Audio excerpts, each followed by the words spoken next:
अच्छा जी देखें, statement MCQ की। A car is travelling with uniform acceleration along a straight road.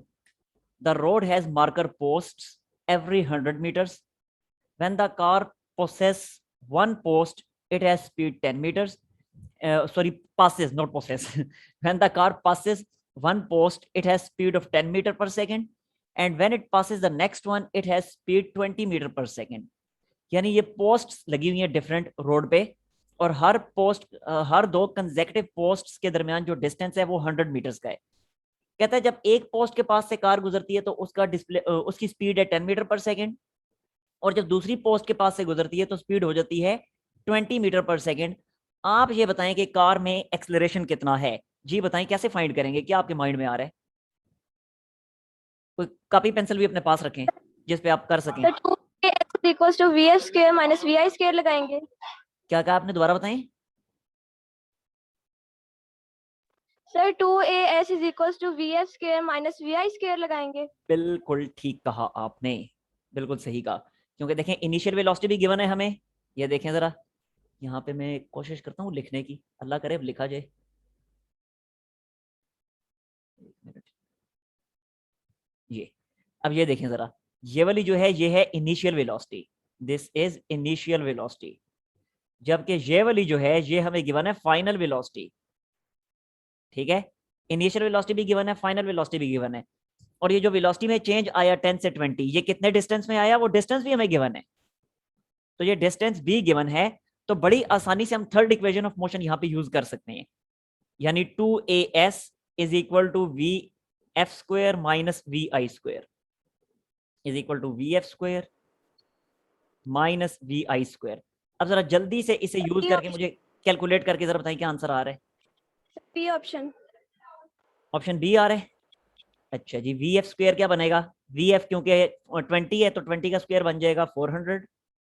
We आई जो है वो है 10 तो उसका स्क्वायर बन जाएगा 100 डिवाइडेड बाई 2s। s कितना है, 100 है, और 2 से मल्टीप्लाई होकर 200, तो 200 यहाँ के डिवाइड हो जाएगा। अब 300 बाई 200 डेफिनेटली ये बनेगा 1.5, तो इसका मतलब है आंसर है इसका option b. This is the answer. Clear जी, किसी को कोई मसला? जी नो सर क्लियर। अच्छा जी, फिर आगे चलते हैं।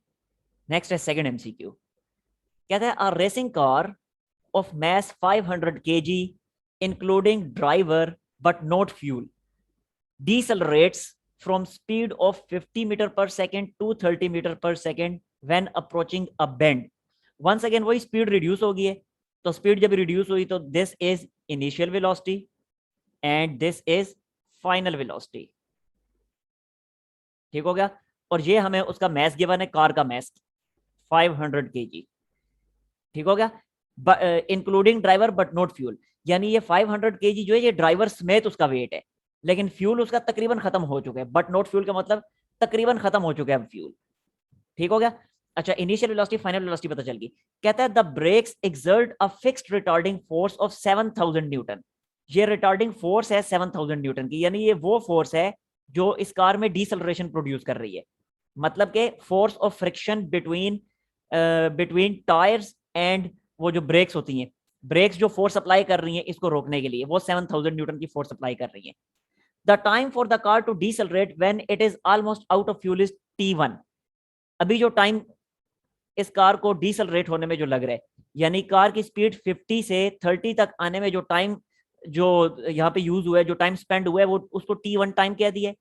फिर जो दूसरा टाइम है, the time for it to decelerate when it has full load of 130 kg of fuel. कहता है जब इसके अंदर अभी तक जो हमने डिस्कशन की उसमें फ्यूल नहीं था कार में, लेकिन अब अगर कार में फ्यूल भी मौजूद है, कितना, 130 kg का, ये मैस है फ्यूल का। कहता है अब जब कार में इतना फ्यूल डल गया तो अब कार का टोटल वेट कितना हो गया, कितना मैस हो गया। पहले 500 था तो अब हो गया 630 kg। तो कहते हैं अब इसको डिसलरेट होने के लिए जो टाइम चाहिए वो टाइम है t2। What is the difference between t2 and t what is the difference t2 minus t1। तो इन दोनों टाइम्स में डिफरेंस कितना है, ये टाइम आपने फाइंड करना है। जी क्या आ रहा है आपके माइंड में, क्या करना चाहिए हमें? सर वो जो सेकंड लॉ ऑफ मोशन को अगर हम मोमेंटम के लिहाज से करेंगे, F is equals to m vf minus m vi divided by t, क्या ये ठीक होगा? ठीक कह रही हैं आप। करें इसको, जरा सॉल्व करें और आंसर मुझे बताएं।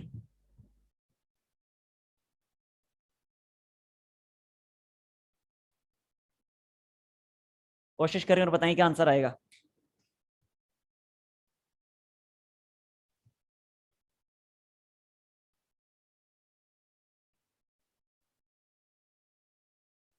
जी तहरीम और साहब आप भी कोशिश करें।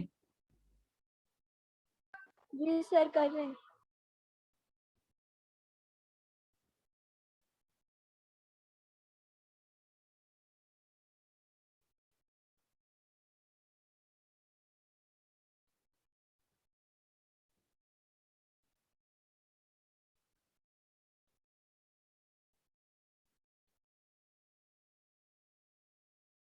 जी हो रहा है, नहीं हो रहा?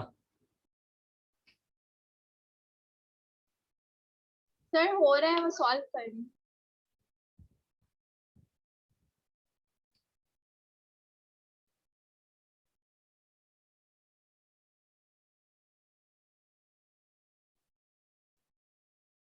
अच्छा देखिए जरा फिर।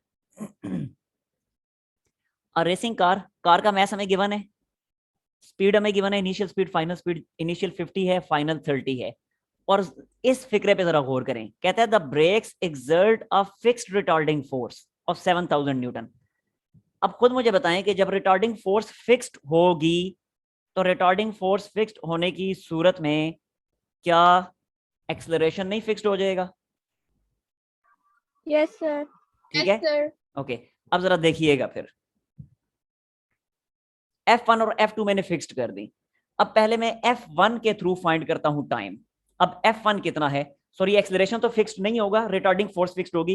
एक्सेलरेशन इस केस में इसलिए फिक्स्ड नहीं होगा क्योंकि मैसेज डिफरेंट हैं। पहले वाले केस में मैस जो है वो कितना है, 500 kg। दूसरे केस में मैस जो हो जाएगा वो 500 प्लस 130 हो जाएगा। तो इसलिए एक्सेलरेशन फिक्स्ड नहीं हो सकता, क्योंकि देखें acceleration is equal to f is equal to M a होता है ना। तो यहां से a is equal to f by m. अब अगर फोर्स अगर फिक्स्ड है और मैस अगर वेरी कर रहा है तो एक्सेलरेशन मैस के इनवर्सली प्रोपोर्शनल हो जाएगा। ठीक हो गया? अगर मैस भी फिक्स्ड होता, फोर्स तो पहले ही फिक्स्ड है, अगर मैस भी फिक्स्ड होता तो उस केस में एक्सेलरेशन फिक्स्ड होना था। लेकिन अभी इस केस में अब एक्सेलरेशन फिक्स्ड नहीं हो सकता, सिर्फ फोर्सेस फिक्स्ड हैं। एक्सेलरेशन जो है, जब मैस बढ़ जाएगा तो एक्सेलरेशन कम हो जाएगा। ठीक है, तो दोनों एक्सेलरेशंस डिफरेंट है। खैर मैं कैलकुलेट करके आपको दिखाता हूं, एक मिनट ठहरें जरा, शेयरिंग स्टॉप कर देता हूं मैं।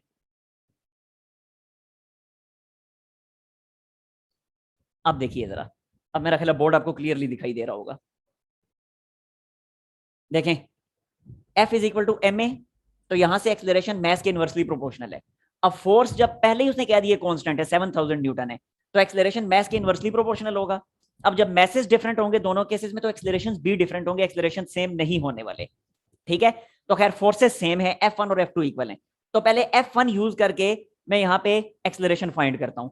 तो देखें F1 is equal to m1, और देखें F is equal to ma है, तो a की जगह मैं क्या लिखूंगा, मैं लिखूंगा vf minus vi divided by t।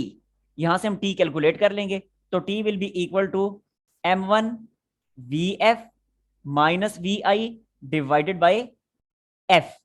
ठीक हो गया, F1। अब देखिएगा जरा, यहां पे वैल्यूज में पुट कर रहा हूं। M1 कितना है? M1 है 500 kg, तो ये लिखा मैंने 500। VF कितना है वो उसने खुद ही बताया हुआ है, 30 है। VI 50 है, तो ये लिखा जी मैंने 30 माइनस 50 डिवाइडेड बाय फोर्स कितनी है, फोर्स है 7000, तो ये डिवाइड कर दिया इसको 7000 से। अब ये कैलकुलेट कर लें, जो भी आंसर आएगा आपके पास आएगा नेगेटिव में, लेकिन टाइम कभी भी नेगेटिव नहीं होता, उस नेगेटिव साइन को अपने स्किप कर देने। ठीक हो गया? अच्छा नेक्स्ट देखें, t is equal to m2 again vf minus vi divided by f2 according to same formula. अब m2 कितना होगा? देखें, अब क्योंकि पेट्रोल उसमें 130 kg का पेट्रोल भी मौजूद है, ठीक है, तो अब टोटल मैस हो जाएगा 500 प्लस 130, जो कि बनेगा 630। ठीक है, VF कितना है? VF VI अगेन वही है, 30 माइनस 50 हो जाएगा फिर से, डिवाइडेड बाय रिटार्डिंग फोर्स उसने कहा है फिक्स्ड है, उसकी वैल्यू फिक्स्ड है 7000, तो यहाँ से कैलकुलेट कर लें, जो भी टाइम आएगा नेगेटिव साइन को स्किप कर देने, उसके बाद दोनों टाइम्स का डिफरेंस ले लें, इसे T1 का नाम दे दें, इसे T2 का, तो दोनों टाइम्स का डिफरेंस ले लें, T1 माइनस T2 या T2 माइनस T1 जो भी बनेगा, जो बड़ा टाइम होगा उसमें से छोटे वाले को सब्ट्रैक्ट करें, आपके पास फाइनल वैल्यू आ जाएगी। आगे समझ बात की, हो जाएगा जी? जी सर। हाँ, ये खुद कैलकुलेट कर लीजिएगा, ये व्हाट्सएप ग्रुप में मैंने आपको ये भेजा हुआ है ना, इसकी ये पूरी PDF, तो इसका आंसर फाइंड करके तो वहां से आपने कर लेना है फिर। सर इसका आंसर 0.37 ऑप्शन है। ओके ठीक है, 0.37 है तो ठीक है, जहां तक मुझे याद पड़ रहा है यही था, कैलकुलेट किया था मैंने भी, आई थिंक सो कि यही था। A option. सर यहाँ ओके, पे 630 कैसे आया है? क्या हुआ? सर यहाँ पे 630 कैसे आया? देखें, पहले वाले केस में मैथ जो था वो सिर्फ और सिर्फ कार का मैथ था, दूसरा वाला जो केस है उसमें कार के मैथ में फ्यूल का मैथ भी तो ऐड हो चुका है, फ्यूल का मैथ 130 है, कार का अपना मैथ 500 है, तो ओवरऑल फिर कितना बनेगा सेकंड केस में? 630 बनेगा ना।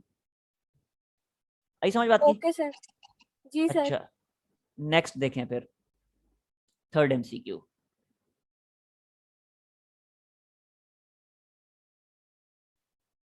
अच्छा, थर्ड MCQ अब जरा देखें, थर्ड है, in the absence of air resistance a stone is thrown from point P follows a parabolic path in which the highest point reached is T। ये नीचे डायग्राम बनी हुई है।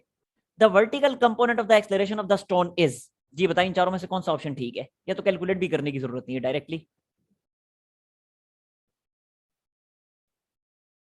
सर पैराबोलिक पाथ क्या होता है? पैराबोलिक इस तरह की जो कर्व, ऐसा जो कर्व्ड पाथ बनता है उसे पैराबोलिक पाथ कहते हैं। ये आपके सामने ओके जो ड्रॉ सर। हुई फिगर, हाँ जी,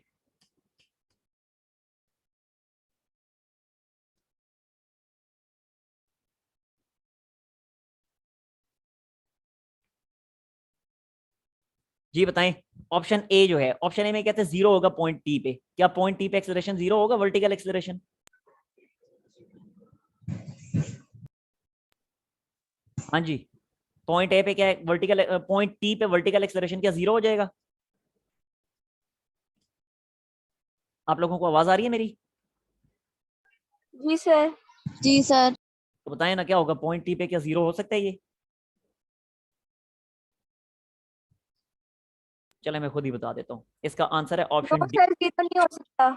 इसका आंसर है ऑप्शन डी, पॉइंट पी और पॉइंट टी पे वर्टिकल एक्सेलरेशन सेम होगा, क्योंकि हमें पता है कि एक्सेलरेशन ड्यू टू ग्रेविटी की हमेशा कांस्टेंट वैल्यू होती है, जो कि होती है 9.8 मीटर पर सेकेंड, और कांस्टेंट डायरेक्शन होती है, हमेशा डाउनवर्ड होता है, एक्सेलरेशन ड्यू टू ग्रेविटी हमेशा डाउनवर्ड होता है। तो जब हमेशा डाउनवर्ड भी होता है, हमेशा वैल्यू भी सेम होती है, तो इससे क्या फर्क पड़ता है कि वर्टिकल एक्सेलरेशन हम पॉइंट पी पे मेजर करें या पॉइंट टी पे मेजर करें? पॉइंट पी पे भी डाउनवर्ड होगा, जिसकी वैल्यू होगी जी, जो कि 9.8 मीटर पर सेकेंड स्क्वायर, और पॉइंट टी पे भी ऐसे ही डाउनवर्ड होगा, जिसकी वैल्यू होगी जी, यानी 9.8 मीटर पर सेकेंड स्क्वायर। तो इसलिए पॉइंट पी और टी पे सेम होगा, ये ऑप्शन डी ठीक हो गया। क्लियर, आगे चलूं? जी सर। जी। नेक्स्ट है जी नंबर 4, ये तो आप लोगों ने खुद करना है, बहुत आसान है। अ रेसिंग कार, ट्रेसिंग इसने लिखा है लेकिन रेसिंग कार है। अ racing car accelerates uniformly through 3 gear changes with the following average speeds. पहले 2 सेकंड तक वो 20 मीटर पर सेकंड की स्पीड से चलती है, अगले 2 सेकंड तक 40 मीटर पर सेकंड की स्पीड से चलती है, और अगले 6 सेकंड तक 60 मीटर पर सेकंड की स्पीड से चलती है। आपने फाइंड करनी है इसकी एवरेज स्पीड, यानी इन टोटल ये जो 8 सेकंड्स बनते हैं, इन 8 सेकंड्स के दौरान उसकी एवरेज स्पीड क्या होगी, ये आपने फाइंड करनी है। करें फाइंड जल्दी से, ए ऑप्शन सर। ऐसे तुक्का ना लगाएं, कैलकुलेट करें। ये भी बताएं फिर ए ऑप्शन कैसे, मुझे भी नहीं पता क्या है इसका आंसर। सर एवरेज फाइंड करनी है तो सर मैंने इन सबको सम किया और जो टाइम है उसको सम किया फिर डिवाइड कर दिया है। ये देखें जरा, स्पीड क्या होती है, सॉरी मैंने गलत लिख दिया, एक मिनट। स्पीड होती है distance divided by time, distance divided by time. तो यहां से डिस्टेंस क्या होगा, यहां से डिस्टेंस होगा स्पीड मल्टीप्लाई टाइम, ये होगा डिस्टेंस। अब ये तीनों डिस्टेंसेस पहले फाइंड करें। पहले 2 सेकंड का देखें डिस्टेंस क्या आता है, यहाँ पे मैं लिख देता हूँ। पहले 2 सेकंड्स का डिस्टेंस आएगा 20 मल्टीप्लाई 2 क्या बनेगा 40। ये डिस्टेंस आया पहले 2 सेकंड्स का। इस तरह अगले 2 सेकंड्स का डिस्टेंस क्या आएगा 40 मल्टीप्लाई 2 80। और उसके बाद अगले 6 सेकंड्स का डिस्टेंस क्या आया 60 को 360 से मल्टीप्लाई 6 को 360 से 6 को 60 से मल्टीप्लाई करें तो क्या बनेगा 360। 3 डिस्टेंसेस आ गए ना।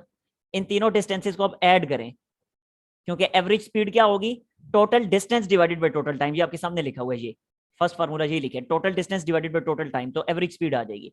अब इन तीनों डिस्टेंसेस को ऐड करें तो 40 प्लस 80 प्लस 360, तो ये तीनों डिस्टेंसेस ऐड किए और टोटल टाइम कितना है टोटल टाइम पे डिवाइड कर दिया, because this is total distance by total time.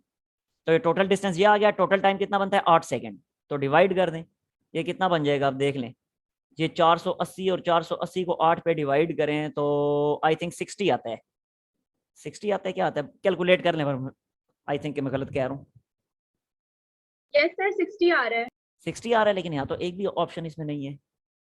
Sir total time 10 second. Sir ये वही होगा। यस टोटल टाइम 10 सेकंड्स है, बिल्कुल बिल्कुल गलती कर दी मैंने। मैं भी कहूँ ये क्या हो गया है, टोटल टाइम 10 सेकंड्स है। सर डी ऑप्शन बनता है। अब सही आ 48 जाएगा 48 यस। तो ये इसका आंसर है। क्लियर? सर हम इन सब वेलोसिटीज को सम करके टोटल टाइम को सम करके फिर तो डिवाइड कर सकते थे, तो फिर हमने डिस्टेंसेस क्यों फाइंड किए? नहीं नहीं, सब वेलोसिटीज को ऐसे थोड़ी सम करने, सब वेलोसिटीज को सम करके डिवाइड करें इस तरह नहीं आता आंसर। हमेशा आपने क्या फाइंड करना है, उसने कहा हुआ है आप एवरेज स्पीड फाइंड करें। तो एवरेज स्पीड का ये फार्मूला आपके सामने ये मैंने लिख दिया ना, एवरेज स्पीड होती है total distance by total time. तो पहले आपको टोटल डिस्टेंस फाइंड करना पड़ेगा, टोटल टाइम फाइंड करना पड़ेगा और फिर उन दोनों को डिवाइड करना पड़ेगा। तो इसलिए पहले टोटल डिस्टेंसेस मैंने फाइंड किए, हर केस का डिस्टेंस फाइंड करके उनको ऐड करके टोटल डिस्टेंस फाइंड किया, उसको टोटल टाइम से डिवाइड किया, इस तरीके से एवरेज स्पीड मिलेगी। समझ आइए? Yes sir. अच्छा अब नेक्स्ट देखें फिर number 5।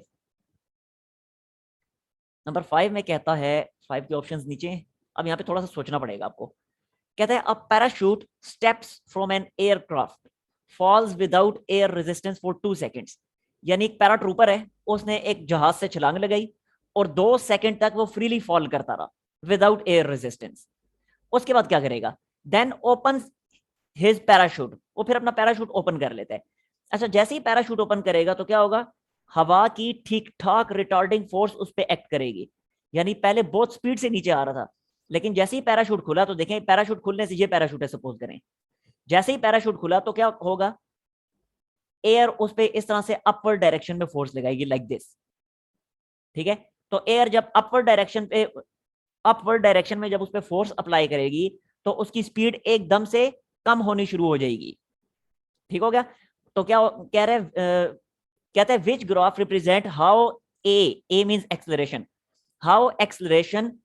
How his vertical acceleration varies with time during the first 5 seconds of his decent.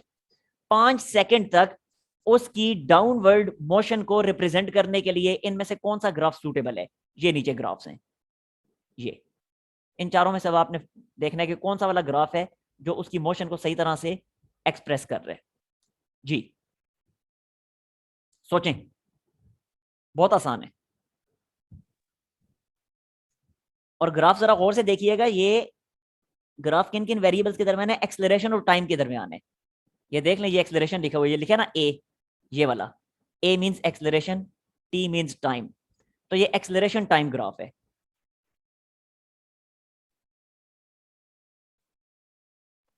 Sir acceleration तो कांस्टेंट नहीं रहेगी क्योंकि ग्रेविटेशनल एक्सेलरेशन है।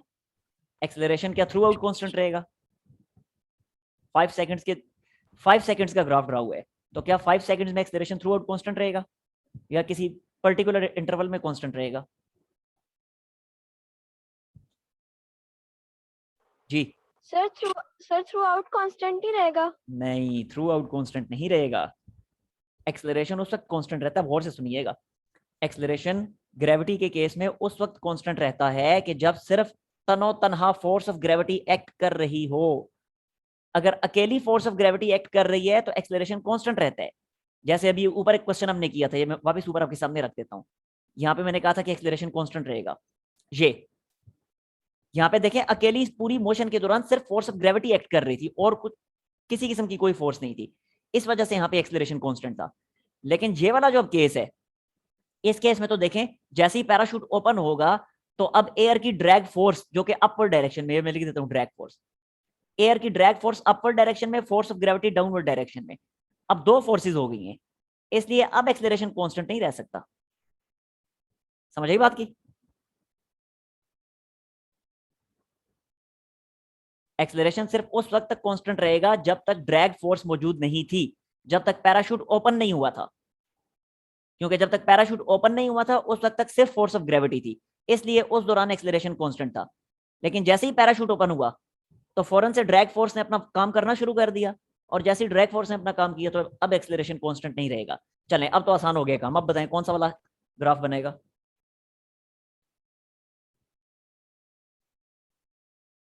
हाँ जी, सर ये समझ नहीं आई। समझे ना, कोशिश करें फिर मैं बताता हूँ। काफी हद तक मैंने एक्सप्लेन भी कर दी है। जी लाइबा, क्या कहती हैं आप?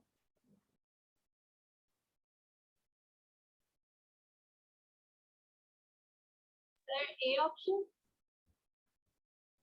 नो, इसका आंसर है ऑप्शन डी। ये वाला ग्राफ है। किस तरह?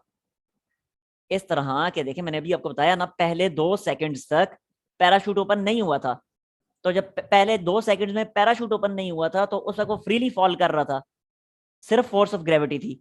तो जब सिर्फ फोर्स ऑफ ग्रेविटी थी, जब वो फ्रीली फॉल कर रहा था, तो पहले 2 सेकंड में एक्सेलरेशन कांस्टेंट रहेगा ना? होगा ऐसा या नहीं होगा? Yes sir. हाँ, तो अब जरा देखें, इन चारों में से कौन सा वाला ग्राफ है कि जिसमें पहले 2 सेकंड तक एक्सेलरेशन कांस्टेंट है? क्या ऑप्शन डी वाला ही नहीं है? यस, सिर्फ ऑप्शन डी है। बाकी तो पहले वाले तीनों जो है उनमें तो एक्सेलरेशन कांस्टेंट ही नहीं है, उनमें तो एक्सेलरेशन वेरी कर रहा है। सिर्फ ऑप्शन डी वाला वो ग्राफ है कि जिसमें पहले 2 सेकंड तक टाइम एक्सिस के पैरेलल है एक्सेलरेशन की लाइन। तो जब टाइम एक्सिस के पैरेलल एक्सेलरेशन की लाइन है तो इसका मतलब है एक्सेलरेशन पहले 2 सेकंड तक कांस्टेंट है। बस आगे सोचने की जरूरत ही नहीं है, क्योंकि बाकी तीनों ग्राफ्स में कहीं पे भी एक्सेलरेशन पहले 2 सेकंड में कांस्टेंट नहीं है। सो इसका आंसर है ऑप्शन डी। अब आई समझ? Yes sir. ओके, नेक्स्ट आते हैं फिर। नेक्स्ट है, a small steel ball falls freely under gravity after, क्या लिखा हुआ है? After being released. बीइंग के स्पेलिंग ही गलत लिखे हैं, BEIHNG लिखा है। After being released from rest, कि एक स्टील बॉल है, उसको फ्रीली रिलीज कर दिया गया एक पर्टिकुलर हाइट से। अच्छा, जब रिलीज कर दिया, जब रिलीज किया तो जाहिर सी बात है वो शुरू में रेस्ट में थी, तो यही कह रहा, steel ball falls freely under gravity after being released from rest. Which graph best represents the variation of the height of the ball with time? जी बताएं कौन सा वाला है इसमें से सही रिप्रेजेंट करेगा? मैं थोड़ा छोटा कर देता हूं इसको ताकि सारे ग्राफ्स आपको नजर आए। लें जी,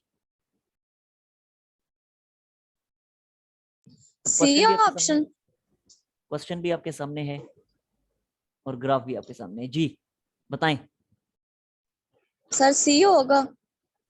एक्सप्लेन भी करें साथ।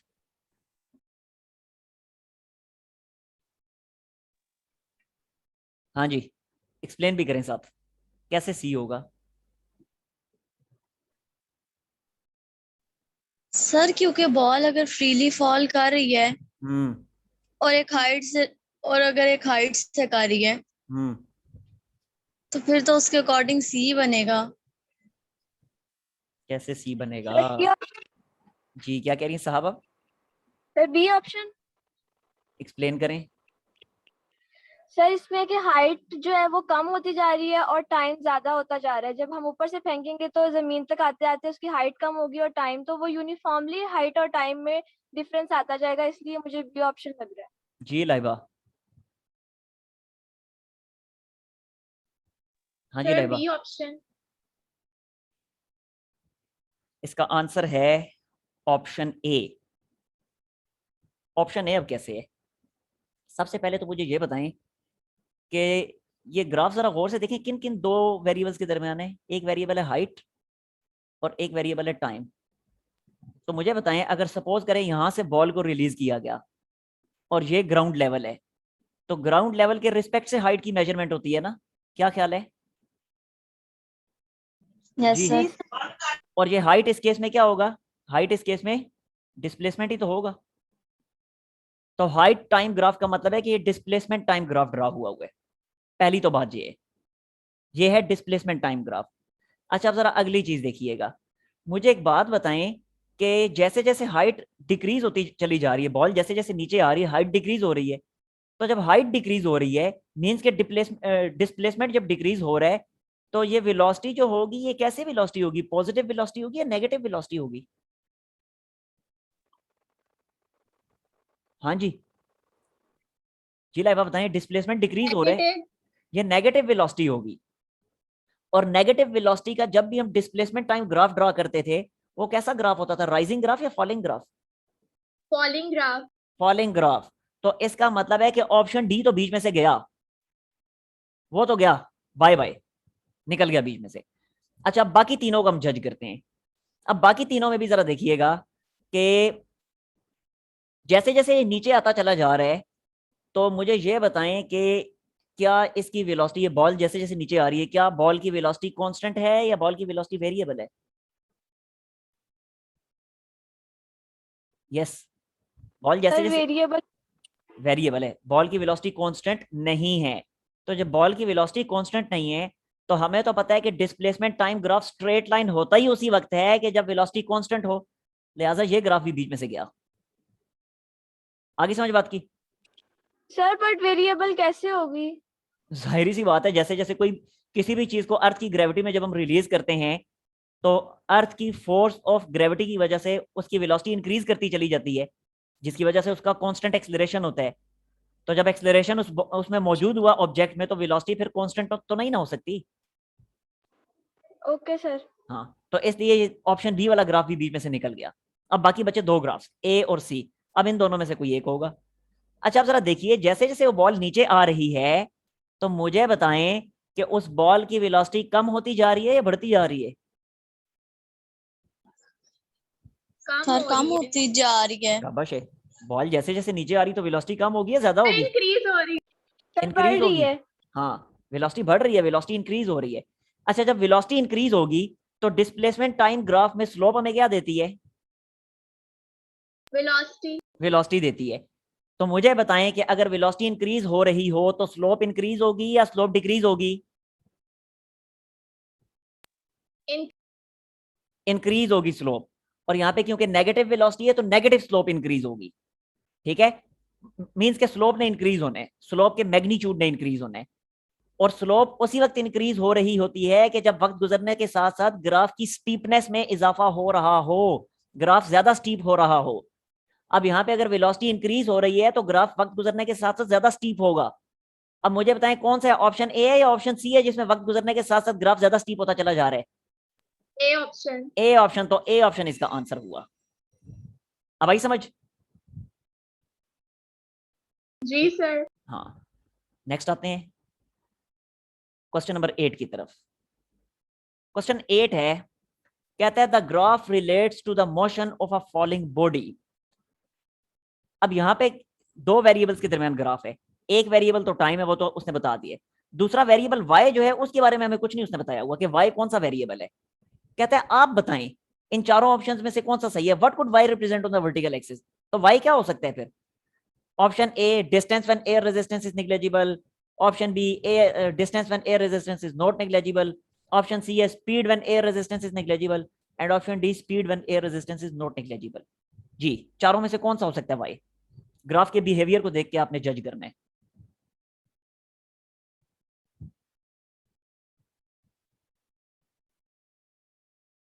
जी,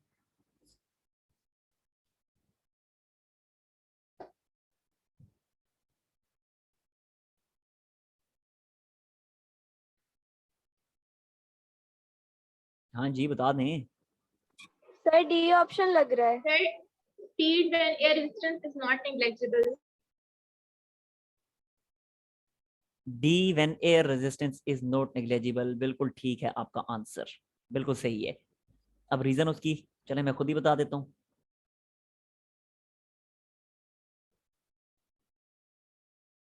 देखें किस तरह, देखें जैसे जैसे बॉडी नीचे गिरती चली जाती है तो फोर्स ऑफ ग्रेविटी है, ये फोर्स ऑफ ग्रेविटी है जो उसको डाउनवर्ड मोशन पे मजबूर करती है। जबकि जैसे जैसे स्पीड बढ़ती चली जाएगी तो एयर की ड्रैग फोर्स भी इंक्रीज होती चली जाती है जो कि अपवर्ड डायरेक्शन में होती है। अब एक टाइम ऐसा आता है कि जब फोर्स ऑफ ग्रेविटी और ड्रैग फोर्स आपस में इक्वल हो जाती हैं। जब तक तो फोर्स ऑफ ग्रेविटी ज्यादा थी उस वक्त तक एक्सेलरेशन, पॉजिटिव एक्सेलरेशन इंक्रीज होता चला जा रहा था, लेकिन जैसे ही फोर्स ऑफ ग्रेविटी और ड्रैग फोर्स इक्वल हुई तो उस वक्त क्या होगा, उस वक्त एक्सेलरेशन फिर क्या हो जाएगा, जीरो। क्योंकि न्यूटन के सेकंड लॉ के मुताबिक हमें पता है F is equal to M A के मुताबिक अगर उसमें F को जीरो पुट कर दूं तो एक्सेलरेशन जीरो वैल्यू दे देगा। तो यहां पे भी देखें जब दोनों फोर्सेस, फोर्स ऑफ ग्रेविटी और ड्रैग फोर्स जब इक्वल हो जाएंगी तो नेट फोर्स जीरो, और जैसे ही नेट फोर्स जीरो तो एक्सेलरेशन भी जीरो। अब एक्सेलरेशन जब जीरो होता है तो हमें पता है कि एक्सेलरेशन जीरो होने का मतलब होता है वेलोसिटी का कांस्टेंट हो जाना। एक्सेलरेशन जीरो होने का मतलब है वेलोसिटी का कांस्टेंट हो जाना, और वेलोसिटी, जब वेलोसिटी कांस्टेंट है तो हमें पता है कि वेलोसिटी टाइम ग्राफ जो होता है वो वेलोसिटी कांस्टेंट होने से जो वेलोसिटी टाइम ग्राफ होता है, देखिए ये वेलोसिटी है, ये टाइम है, तो वेलोसिटी कांस्टेंट हो जाने से velocity time graph time axis के पैरेलल हो जाता है। ठीक है, अब जरा गौर से देखें ये इस लाइन से आगे का बिहेवियर, इतने हिस्से का बिहेवियर, क्या ये टाइम एक्सिस के पैरेलल नहीं होता चला जा रहा? Yes sir. होता चला जा रहा है ना। तो इसका मतलब है कि y जो है फिर ये वेलोसिटी है, और वेलोसिटी भी किस वक्त की velocity, when air resistance is not negligible, यानी जब एयर रेजिस्टेंस मौजूद होगी। जाहिर है एयर रेजिस्टेंस मौजूद होगी तभी तो एक्सेलरेशन जीरो होगा, वरना अगर एयर रेजिस्टेंस मौजूद ना होती तो कभी भी एक्सेलरेशन जीरो ना होता, और जब एक्सेलरेशन जीरो ना होता तो वेलोसिटी कांस्टेंट ना होती, और जब वेलोसिटी कांस्टेंट ना होती तो कभी ये ग्राफ टाइम एक्सिस के पैरेलल ना होता। तो इसलिए ग्राफ का टाइम एक्सिस के पैरेलल होना इस चीज का सबूत है कि यहाँ पे एयर रेजिस्टेंस जो है वो नेग्लिजिबल नहीं है।